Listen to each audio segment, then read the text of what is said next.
Hey guys, today we're here to learn about TacTile. TacTile is an abstract strategy engine building game for 2 to 4 players aged 10 and up.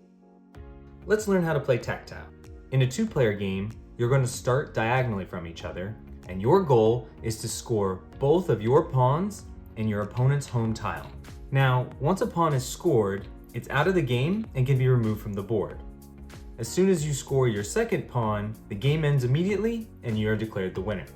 Now the objectives are slightly different for a 3-player and a 4-player game, but we'll talk about those more at the end of the video.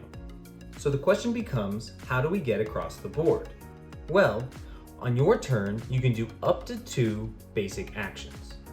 The first basic action you can do is called a move. A move action allows you to move one of your pawns to an adjacent open tile. You can move up and down, left or right, no diagonal movements. The second basic action you can do is called a collect action. A collect action allows you to collect a resource matching a tile that you're currently on. So if you were on a blue tile, you could collect a blue resource. In this position, you could collect from either pawn, which means you could collect a blue or a red resource. The next action you can do is called a buy action. A buy action allows you to spend resources to purchase a card. There are always 6 cards for sale in what is called the card market. Each card always costs 2 resources. There are always some combination of the 4 resource colors.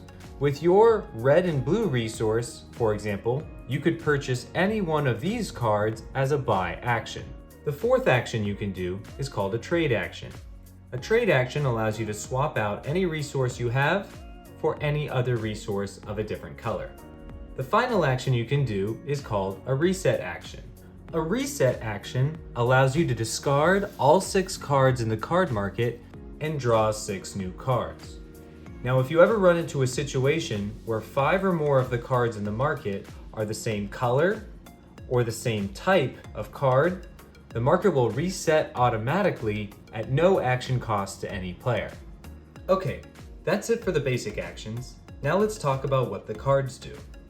There are 3 different types of cards: moves, collects, and pushes. The way they work is that when you move onto a tile that matches the color of the card, it activates and gives you a free action that you can use before the end of your turn. So for example, let's say your first basic action was to move onto this red tile here. That would cause this red move to activate, which would give you a free move action. You could then use that move action to move either one of your pawns, so for example this second pawn, onto another tile. And yes, that would now activate your collect card because you just moved onto a purple tile. You could now use this collect action to collect a resource from either a red or a purple tile. In this case, we'll collect a red resource from this red tile. And this would all be one basic action because it was all triggered by that first move. The final type of card is the push card.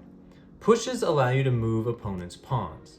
So for example, say you used your first basic action to move onto this yellow tile. That would activate this yellow push card, and you could use the free action it gives you to move your opponent's pawn back 1 tile. Pushing your opponent's pawn does not activate their cards, and it abides by similar rules to the move cards. You can only push them up or down, left or right, no diagonal pushes, and you cannot push them onto a tile where another pawn currently resides. One additional rule is you cannot push pawns onto home tiles. Now, one thing to know is that cards can only be used once per turn. So after you activate it, it's activated, you use it, it's used. Even if you move on to red again, you can't use that card a second time in that turn. However, at the beginning of your next turn, all your cards simply refresh, so if you're able to move on those colors again, you can use them again. This is the engine building aspect of the game.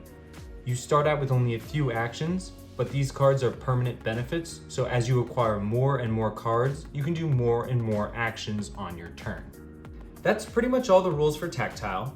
I'm going to go ahead and take a little bit more of a mid to late game turn, and let's see how some of this comboing and chaining might work in play. So to start my turn, I start by taking a basic action move. and I'm gonna go ahead and move on to this red tile here. This activates both of my red cards. I'm gonna go ahead and use this red collect to collect from either one of my pawns, and in this case, I'm choosing a purple resource. I'm gonna then use the red move to move onto this yellow tile here, activating both of my yellow cards. I'm going to again collect from this second pawn and collect another purple resource. And I'm actually not going to use my activated move yet. I'm going to use my second basic action and I'm going to buy. And I will use these purple resources to pick up this red move. Now this red move is not activated yet because even though I purchased it this turn, I haven't moved onto red tiles since I owned it. But I still have my yellow move action available. I will now use my yellow move action to move onto this red tile, which now activates the card I just purchased, and I can use that red move to move onto this blue tile here, and I can activate and use my final card to push my opponent back a tile. That's pretty much it for the gameplay of TacTile. One final note on the different player counts and how that changes the objectives. So as you've seen, in a 2-player game, you're trying to go diagonally and score both of your pawns. In a 3-player game, it changes a little bit where now you're trying to score one pawn in each home that is adjacent to your starting point. This shrinks the distance you have to travel and makes it a little bit more of an immediately tense and kind of battling it out game. The final game mode is a 4-player game. And in this game mode, we're back to going diagonal, except now the person on your diagonal is your ally.